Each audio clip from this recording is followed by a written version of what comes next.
हाँ जी, तो स्टूडेंट्स अस्सलाम वालेकुम। तो स्टूडेंट्स ये रहा हमारा क्वेश्चन नंबर 8। इसमें स्टूडेंट्स वो काम पहले ही हो चुका है जो हम बार बार करते हैं, मतलब कि जी को रिप्लेस करते हैं एक्स प्लस वाई से। यही गलती हम अपनी 2.1 में कर चुके थे, जिसकी वजह से हमारा काफ़ी नुकसान हुआ, लेकिन इस दफ़ा हम नहीं करेंगे।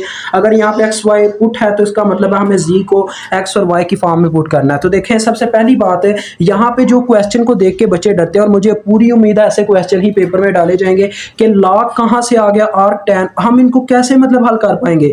अगर आपको सिंपल लॉग दिया जाए ना, मतलब ये पावर की फॉर्म में ना दिया जाए तो वो सिंपल लॉग होता है। अगर इस तरह से दिया जाए वो एंटी लॉग होता है, मतलब लॉग एल एन वाला लॉग। ठीक है, समझ आ रही है मेरी बात की। और ये जो आर्क टैन है ना, इसका मतलब है टेंजेंट इनवर्स। सिंपल टैन दिया जाए तो वो तो सिंपल टैन होता है, लेकिन आर्क टैन लिखा हो तो वो टेंजेंट इनवर्स होता है। इसको इस तरह से याद रखो। ये चीज़ें जो है ना कई फॉर्म्स में होती हैं, हम उसको निगलेक्ट कर देते हैं। आप देखो यहाँ पे मुझे डायरेक्ट फॉर्म में दिया गया, देखो स्टूडेंट ये एक रियल नंबर है, इसके साथ कोई आयोटा नजर नहीं आ रहा।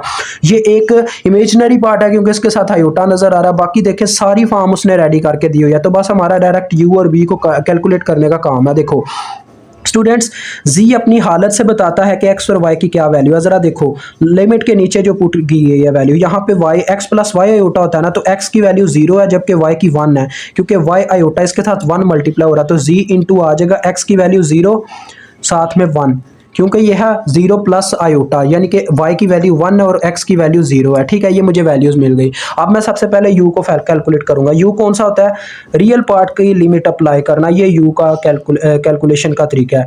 तो z इंटू ये लिखने की ज़रूरत तो नहीं है, चलो एक दफ़ा ऐसे भी लिख लें, फ़र्क नहीं पड़ेगा। उसकी पता क्या वजह है? क्योंकि ये भी वही चीज़ कहता है जो वो चीज़ कहती है। ये आपको बस समझाने के लिए डायरेक्ट लिखा जाता है, फिर भी मैं आपको ना नेक्स्ट स्टेप में ये करके दिखाता हूँ। रुके, e की power X square plus Y square. ठीक है, अब देखो स्टूडेंट्स, इसमें जब हम लिमिट्स पुट करते हैं तो x की जगह तो 0 पुट होना था ना, ये जो आपको नज़र आ रहा है यहाँ पे, इसके मुताबिक x 0 है y 1 है, तो हमने वही काम करना। देखें मैं लिमिट्स क्या है, फॉर एग्जांपल यहाँ पे उसकी जगह यही पुट हुआ है। तो देखें log e इंटू एक्स की जगह क्या आ जाएगा, 0 का स्क्वायर, जो कि आपको पता है 0 का स्क्वायर 0 ही होता है, प्लस 1 का स्क्वायर जो कि 1 ही होता है हमारे पास। ठीक है, तो ये फॉर्म आ गई एक तो मेरे पास। ठीक है, तो लिहाजा ज़रा गौर करें, ये हमारे पास आ रहा है log ऑफ e इंटू 1, तो ये बनता है हमारे पास log ऑफ 1।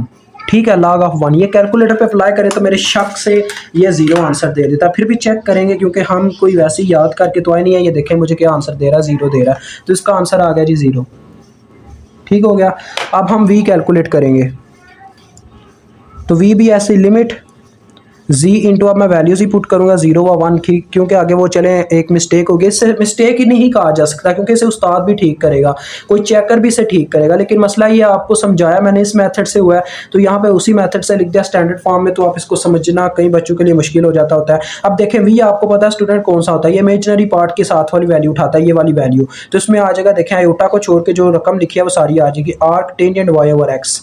अब आपको पता है मैंने अभी अभी समझाया कि आर्क टैन का मतलब होता है टैन इनवर्स, तो पहले तो आप इसे आर्क टैन ही रहने दें। ठीक है, और पहले वैल्यूज पुट कर दें। y की जगह क्या आ गया हमारा 1 और x की जगह आ गया 0, तो ये हमारे पास तो इन्फिनिटी आ रहा है, तो टेंजेंट इनवर्स ये होगा टेंजेंट इनवर्स इनटू इन्फिनिटी, ये आ रहा है मेरे पास। अब चेक करते हैं कैलकुलेटर ये कहाँ पे वैल्यू देता है, मतलब हमें बताता है कहाँ पे ये वैल्यू आ सकती है। टेंजेंट इनवर्स 1 डिवाइडेड बाय 0,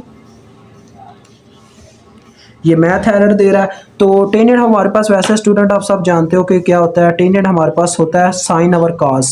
हमने कोई ऐसी मतलब कि एंगल ढूंढना जहाँ पे ये हमें इन्फिनिटी वैल्यू देता हो। देखो साइन अवर काज होता है ना, तो साइन अवर काज यही होता है। अगर आपको कैलकुलेटर अक्सर नहीं वैल्यूज़ दे पाता, देखो स्टूडेंट साइन की कोई ऐसी टर्म जहाँ पे, यानी कोई ऐसा एंगल जहाँ पे साइन 1 हो और काज 0 हो, वो है सिर्फ π/2 90 डिग्री।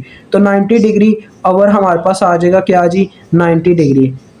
तो दोनों को चेक करके देख लो, साइन 90 डिग्री पे 1 देगा जबकि काज 90 डिग्री पे 0 देगा, तो ये 1/0 आ सकता है। लिहाजा इसका आंसर है हमारे पास π/2। This is our answer. तो लिहाजा लास्ट आंसर बनेगा u plus V iota which is equal to 0 plus π/2 iota. तो हमारा आंसर है जी π/2 iota. This is our answer and our question is done. अल्लाह हाफिज़, अस्सलाम वालेकुम।